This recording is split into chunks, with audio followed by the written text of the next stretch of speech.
पश्चिम बंगाल की राजनीति में इस वक्त ऐसा घमासान मचा हुआ है जिसने ममता बनर्जी और उनकी पार्टी टीएमसी की मुश्किलें बढ़ा दी हैं। एक तरफ पार्टी के अंदर बगावत की खबरें हैं, विधायक गुटों में बंटते नजर आ रहे हैं, तो दूसरी तरफ अब टीएमसी के मुख्यालय को लेकर भी विवाद सामने आ गया है। इस रिपोर्ट में आपको बताएंगे कैसे बंगाल की सत्ता छिन जाने के बाद, पार्टी में विद्रोह के बाद अब ममता बनर्जी को पार्टी मुख्यालय से भी बाहर का रास्ता दिखा दिया गया है। नमस्कार, आप देख रहे वीके न्यूज और मैं हूं आपके साथ दिव्या सिंह।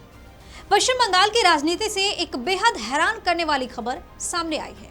जिस बिल्डिंग में टीएमसी का कामकाज चल रहा है, उसके असली मालिक ने टीएमसी के खिलाफ मोर्चा खोल दिया है। यानी जिस इमारत से टीएमसी पिछले कई सालों से अपनी राजनीतिक गतिविधियां चला रही है, उसी इमारत के मालिक ने अब पार्टी को बाहर निकलने का नोटिस दे दिया है। मामला इतना बढ़ा कि प्रॉपर्टी मालिक को पुलिस स्टेशन तक जाना पड़ गया। यानी ममता बनर्जी से अब उनका पार्टी मुख्यालय भी छीनने की कगार पर है। तो आखिर क्या है पूरा मामला? क्यों टीएमसी के सिर पर मुख्यालय खाली करने की तलवार लटक रही है? और क्या बंगाल की सियासत में ये किसी बड़े राजनीतिक संकट का संकेत है? आइए समझते हैं पूरी कहानी।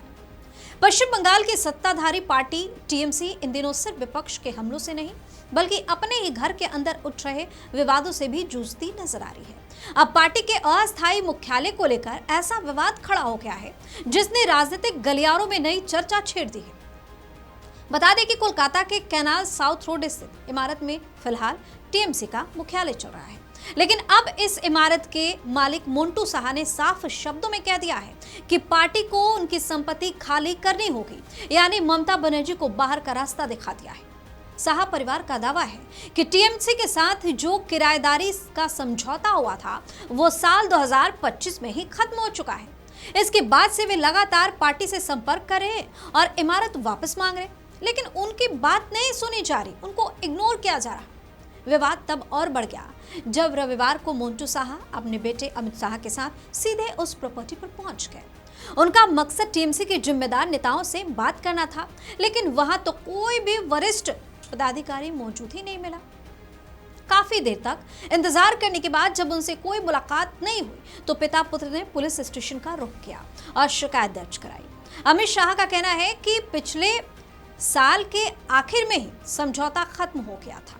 उन्होंने कई बार पार्टी नेताओं से संपर्क किया और कहा कि उन्हें अपनी बिल्डिंग वापस चाहिए। उनका कहना है कि इस इमारत में मरम्मत का काम होना है और उनके परिवार के कारोबार के लिए भी इस जगह की जरूरत है। अमित के मुताबिक पार्टी ने पहले भरोसा दिलाया था कि जुलाई तक इमारत खाली कर दी जाएगी, लेकिन अब तक ऐसा कुछ नहीं हुआ। उनका आरोप है कि पिछले कुछ समय से पार्टी का कोई जिम्मेदार व्यक्ति इस मामले पर बात करने के लिए तैयार ही नहीं है। यानी मामला अब सिर्फ किराए और संपत्ति का नहीं रह गया है, बल्कि कानूनी लड़ाई की तरह बढ़ता दिखाई दे रहा है। साहा परिवार ने संकेत दे दिया है कि अगर जल्द समाधान नहीं निकला तो वे अदालत का दरवाजा खटखटा सकते हैं। हालांकि टीएमसी की तरफ से भी जवाब आया है।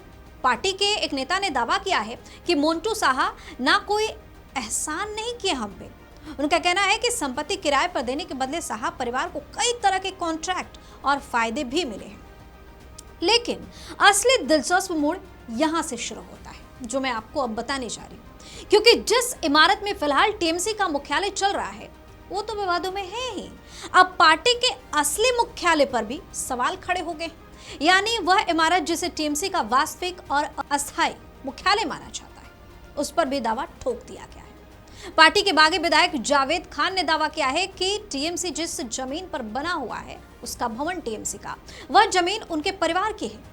जावेद खान ने यहां तक कह दिया कि उनके पास ऐसे दस्तावेज और सबूत मौजूद हैं जो साबित कर सकते हैं कि यह जमीन उनके परिवार की है। यानी एक तरफ अस्थायी मुख्यालय को खाली कराने की मांग हो रही है, दूसरी तरफ अस्थायी मुख्यालय की जमीन को भी लेकर नया विवाद शुरू हो गया है। अब सवाल ये उठ रहा है कि आखिर टीएमसी के साथ ऐसा क्यों हो रहा है? दरअसल साल 2022 में जब टीएमसी ने रिनोवेशन और मरम्मत का काम शुरू किया, तब पार्टी ने अपना संचालन अस्थायी रूप से मोंटू साहा की इस संपत्ति से शुरू किया। साहा परिवार का कहना है कि उन्होंने यह जगह किराए पर दी थी और उससे पहले यहां अरब रेजिडेंसी के नाम से एक होटल भी चलता था। लेकिन अब जब समझौते की अवधि पूरी हो चुकी है, समय खत्म हो गया है, तो परिवार अपनी संपत्ति वापस चाहता है। इन सब के बीच राजनीतिक जानकारों का मानना है कि यह विवाद ऐसे समय में सामने आया है जब टीएमसी पहले से ही कई आंतरिक चुनौतियों का सामना कर रही है। पार्टी के भीतर असंतोष, गुटबाजी की खबरें लगातार सामने आ रही हैं। ऐसे में मुख्यालय को लेकर पैदा हुआ ये नया विवाद ममता बनर्जी के लिए राजनीतिक और कानूनी दोनों तरह की परेशानी खड़ी कर सकता है। अब देखने वाली बात होगी कि क्या टीएमसी और साहा परिवार के बीच कोई समझौता होता है या फिर मामला अदालत तक पहुंचता है। साथ ही ये भी देखना होगा कि टीएमसी की जमीन को लेकर उठे नए दावों पर पार्टी क्या जवाब देती है। फिलहाल इतना तो तय है कि बंगाल की राजनीति में ये विवाद आने वाले दिनों में और ज्यादा सुर्खियां बटोर सकता है, क्योंकि सवाल सिर्फ एक इमारत का नहीं बल्कि राज्य की सबसे ताकतवर राजनीतिक पार्टी की साख और संगठनात्मक स्थिति का भी है। तो ममता बनर्जी के हाथों से एक एक कर सब कुछ निकलता जा रहा है।